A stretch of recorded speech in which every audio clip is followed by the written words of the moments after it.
আচ্ছা, রাবণের স্ত্রীর নাম কি? মন্দোদরী। কুম্ভকর্ণের স্ত্রীর নাম ভুলে গেলে চলবে? কয়েকদিন আগেই ভিডিওর মাধ্যমে আপনাদের জানালাম।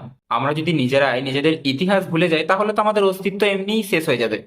যাই হোক, কুম্ভকর্ণের স্ত্রীর নাম হলো বজ্রবালা, ভুলে যাবেন না কিন্তু। আর বিভীষণের স্ত্রীর নাম সরমা, সেটাও মনে রাখবেন। কুম্ভকর্ণের স্ত্রীর নাম বজ্রবালা সেটা তো আমরা জানলাম, কিন্তু এটা জানেন কি যে কুম্ভকর্ণের দাদা অর্থাৎ দশানন রাবণ কুম্ভকর্ণের স্ত্রীকে অপহরণ করে তার ভাইয়ের সাথে বিবাহ দিয়েছিলেন? হ্যাঁ, আমরা মহান ভক্ত প্রহ্লাদের কথা জানি। প্রহ্লাদের পুত্রের নাম হলো রাজা বৈরোচন। ওই বৈরোচনের দৌহিত্রী অর্থাৎ নাতনি, মেয়ের মেয়ে। বৈরোচনের দৌহিত্রের নাম ছিল বজ্রবালা বা বৃত্তজালা। এই নাম নিয়ে মতান্তর রয়েছে।